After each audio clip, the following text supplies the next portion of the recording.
Okay, we're back. I don't know what the hell happened. I got Google like booted me for some reason. I don't know what the hell happened. So I'm back. Anyway, what were we talking about? The end of we were wrapping up that tag match. The tag match, yeah, a fantastic match.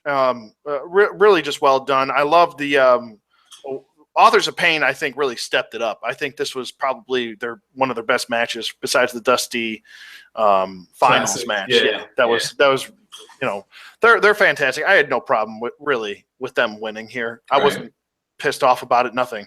I think they might actually have a decent rivalry down the road with DIY. So yeah. Seth Rollins. Man, that was wow. We gotta wait for NXT to make sense with the main roster, huh? Holy shit! I mean, even surprises. Why? Surprise-wise, we gotta wait for NXT to throw us. That was cool as hell seeing that, man. That was cool. that was fantastic. It worked so well. I loved the way he said, "This is NXT. This is NXT Takeover, right? That's what this place is called." Fantastic. I loved it. I think it worked really well with what they did with as far as just teasing it. You know what I mean? And if you're just joining us, sorry, I got booted off of fucking. I don't know what the hell happened. Google just took a shit on me, and they were like, "Hey, fuck you." But if you're just joining us, we're talking about Seth Rollins making his appearance, which I just said, we have to wait for NXT to make for the main roster to make any sense. So there was actually a build-up here, which should have been in the Rumble, which wasn't. But we have a build-up now for Seth Rollins and Triple H. Now, I like the way they handled it. What did you think? I like the way they handled it because it's played into what they've done, how we haven't seen Triple H show up on Raw after what he did, things like that. So for once, they've actually kind of fixed that whole where's Triple H at after screwing you over out of the United States or Universal Championship. Yeah. So at least them doing this, it made that make a lot of sense. A lot of sense. It was fantastic. I love what they did. I love that Triple H was like, come here. Yeah. Handle that. Because I mean that's what Triple H does. I mean he's a dick. You know what I mean? Like, he's a dick, and that's what he does best. He acts like a dick. But I like that segment. I like that he was taken out. People were chanting Rollins. We want Rollins, and it was fantastic. And that's what they should have done in the fucking Royal Rumble, and they didn't do that. But whatever. So Triple H at least uses his brain and says, well, since Vince won't give me any build-up, I'll at least do it on NXT because NXT is my show. So right. NXT Women's Championship. Oh, I thought this was dope. I thought it was good. It was short. It was shorter than I thought it was going to be. Asuka won. I called it. I was like, there's no reason why for her to lose this, but if they wanted her to lose it, which didn't make any sense because I didn't think anyone really deserved it. Right. Nikki Cross is getting there. She's getting there. She's going to be women's champion sometime down the road. But I thought it was a decent match. I like that they put Nikki Cross through the table so she didn't get pinned. They took care of her. Like, dude, like the way that Peyton and Billie Kay worked together, that was awesome because it was a fatal 4-way, but they worked together that entire match. And I like how they eliminated one beast to get rid of the other one. Yeah, it's that thing called psychology again. Oh, psychology. Psychology.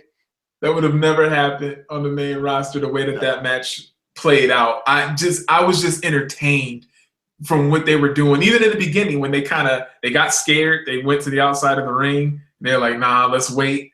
Then they Cross and Asuka were facing each other. And then they came in kind of to do a sneak attack. All of that stuff just worked. Everything. It worked so well. And this was like this whole card was just kind of sit back, grab your popcorn, and just be fucking entertained. Yeah. You know what I mean? Yeah. Like, and you know, even if Asuka lost, I still wouldn't have been pissed off. Like, I would have been like, all right, well, obviously they're going a different direction, no big deal. But you know, we're building towards Asuka and Ember Moon. That's what this is all about. This has been about that. They keep referring to both being undefeated. That's where this is headed. TakeOver Orlando. That's where this is all going with Asuka and Ember Moon. I like the build up for it. I like that. The fucking beginning of the match promos were fucking great. Yeah. They got you invested. You know what I mean? Like, they did that a little bit in the Royal Rumble with Cena and Styles, but they also played it too soon in the match. One last thing before we get to Nakamura and Bobby Roode. Yeah. That I wanted to mention that really fucking annoyed the shit out of me at Royal Rumble. How many fucking times within 10 minutes do I need to hear the rules of the fucking Royal Rumble? First, we got a fucking 6-minute montage on what facts on Royal Rumble and what the rules are. Then I got fucking JoJo telling me. Then I have fucking Michael Cole telling me the rules too. I don't need the rules being regurgitated 3 times within 10-minute spans. Right. I don't need that. We all know the fucking rules of the Royal Rumble. We are not retarded, okay? I'm not stupid. I understand the Royal Rumble rules. Even if you're a fucking casual and you don't watch the WWE all the time, you know the rules of the Royal Rumble. Everyone does. It's common fucking sense at this point. That's just one more thing that just kind of really was annoying the shit out of me. It's like they wanted to prolong the inevitable. Yeah. And the last little rant I have, and I'll shut the fuck up after this. The last little rant I have is I wanted to stab myself with a rusty screwdriver when Big Kaz made the longest number one intro. Yeah, dude. Oh my God. I was like, fucking kill me, please. Where's my knife so I can slit my fucking throat and I don't have to hear this anymore? Get your big ass in the ring. I don't need to hear a fucking 5-minute promo before you get in the ring that you're the number one entrant. Yeah. I know you're the number one entrant, motherfucker. I could see it. You came out number one. Right. Jesus Christ. Anyway, all right, I'm done. Blood pressure yet again going through the fucking roof. Yeah, I'm definitely triggered. I know. Okay, Bobby Roode versus Nakamura for the NXT Championship. I'll let you go. Intro's amazing. I mean, the things that Bobby Roode, what was it, the last time it was the choir, and now him having all of those ladies with him. Mm-hmm. It just, I love the theatrics, man. Everything, that in itself, the intros to that main event, it was build up. Mm-hmm. When Shinsuke came with that WrestleMania 3, like, you know, cart just kind of, you know, taking him to the ring like that, I'm like, dude. It's fucking amazing. Like, we don't get that with WWE main roster. We don't get that stuff. And you know what else is pretty slick? And they do this a lot with NXT when there's a title match, how the lights stay dark as they introduce them before they fight. Big match feel. I love that. Big match feel. Like, dude, I was almost wanting lights to stay like that during the big match feel. That's what they do with boxing. Yeah, they used to do. Yeah. That's big match feel. It sets that it keeps people's attention for the beginning and the intros. Yeah. Instead of just, you know, it's just the little things like that, little differences like that make a huge difference in your overall product. Right. And that's why it's like, I hope everybody gets that, because I know that we bring up a lot of little things, but trust me, those little things at the end of the day matter. They do. They add up and they matter. That really do matter. And it's just this overall match from the pacing. It was a natural back and forth. It wasn't just huge spot after spot. It was one guy wearing the other guy down. The other guy wearing the other guy down. It's that's what I like to see. I like to see that, man. That's a wrestling match. That's wrestling to me. I grew up on wrestling being that way. I didn't grow up on wrestling being where guys didn't sell. They get hit with something huge and they can get right back up almost immediately. I'm not used to seeing that, man. In NXT, they do it the right way. Exactly. This match was it was perfect. The pacing, perfect. It was beautiful. I couldn't have asked for better. And the pacing, and there we go with psychology again. Nakamura had this match wrapped up, and I'll be honest with you, and I'll probably speak for the majority here. The majority of people did not see Bobby Roode winning this. No. We both said Shinsuke.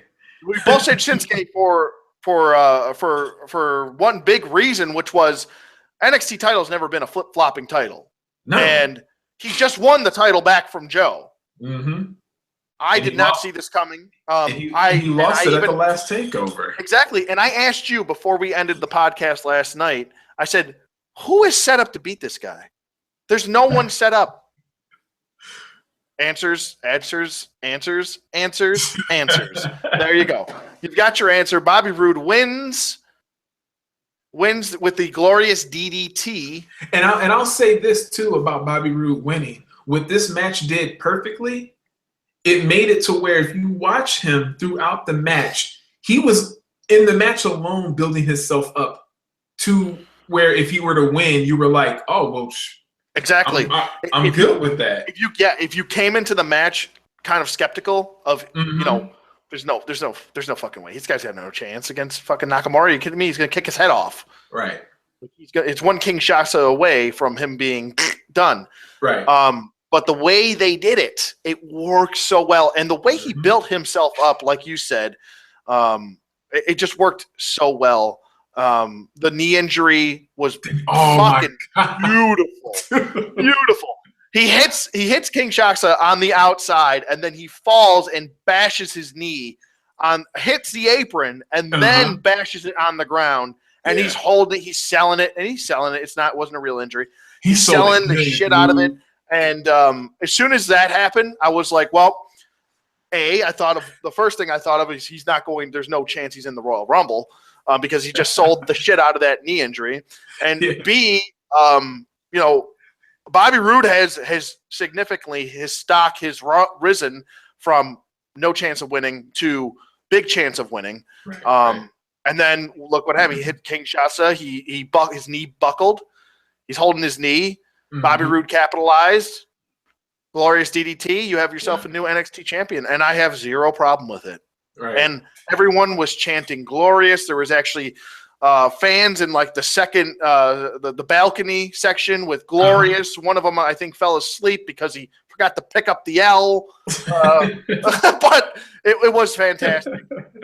Bobby Roode he looked great with that belt around his waist. I don't know what it was. He just looks like a natural fucking champion. Yeah. He really does. So, I don't know. I mean, I thought definitely, if you were remotely pissed off by Royal Rumble and you didn't watch NXT, if you want to just, fix your attitude or not fix your attitude, that's a bad sense or choice of words. If you want to feel better about tonight, go watch NXT TakeOver. It'll make you feel better, a lot better. A lot better, a lot better. I'm sorry, go ahead. Oh no, I was just gonna say it was a far superior show. Oh yeah, absolutely. Far superior. The whole card was far superior. I'm sorry. And I hate saying that about AJ Styles and Cena because they actually had a great match, but obviously, I think I would agree with you. I would say that their SummerSlam match was better. That SummerSlam one it was way more entertaining. It was. There was more intrigue there because it could have went either way. We all knew fucking Cena was going to win this. We all knew it. I knew going into it. My fucking wife knew going into it. Going into it that he was going to win. The writing was on the wall. So they played up the 16th reign. And did you notice something? The heel-like tendencies that Cena had towards the end of the match. Definitely. He was doing this, and he was the fucking veins were popping. What's up with David Otunga talking about John Cena? Yeah, that was weird. I'm glad you said that, dude, because I was thinking that. I was like, he doesn't miss a day at the gym. He said it like 5 times. I'm like, why are you bringing up his? No, but Cena did have some heel-like tendencies. Even a look that he gave the crowd before he did his 5-knuckle shuffle. When he finally got to do that, I was like, that look. It was something about that kind of smirk he gave the crowd. It wasn't a babyface kind of smirk. It was even when AJ was grabbing his ankle, he kind of went like this and then just kicked his hand off, like he's fucking fed up with this dude. These are heel-like. I'm not saying he's turning heel. Say that. These are heel-like tendencies. These are, maybe this is nothing, but it looked like this could be the beginning of a heel turn, which maybe will happen. I'm saying theoretically. I'm not saying that that's what's going to happen. Yeah. I don't want anyone mixing up my words here. But he did have heel-like tendencies. I don't really have much else to add. It's going on 1 a.m, and I got a fucking headache. I gotta sleep after this one. So I appreciate everyone tuning in. I think we had at one point we had about 15 people watching, which is pretty fucking good for just starting out this podcast. So thank you to everyone for watching. I hope you guys enjoyed this. Try to get some sleep. Sleep this off. Sleep the Rumble off. Hashtag cancel the WWE Network. That's the hashtag for tonight. But do you have anything else to add? I really don't. Nah. Yeah. I'm good. I'm good too. I need to get some sleep, and that's pretty much it for us. If you guys have any questions, please leave them in the comments, not in the chat, because we're going to be signing off soon. If you have any questions or any theories, we're going to be doing next Sunday. We do a podcast every Sunday, usually at around 7 o'clock. Yeah. And so we're going to be talking WrestleMania, how we would build a card for WrestleMania. I'm going to say after tonight, I'm not even going to say fuck what's already been built up. I'm going to say pre-Royal Rumble build. We build it from that and base it off of that. Just off the roster. How would you book WrestleMania? Yeah. And that's what we're going to do next week. So stay tuned for that.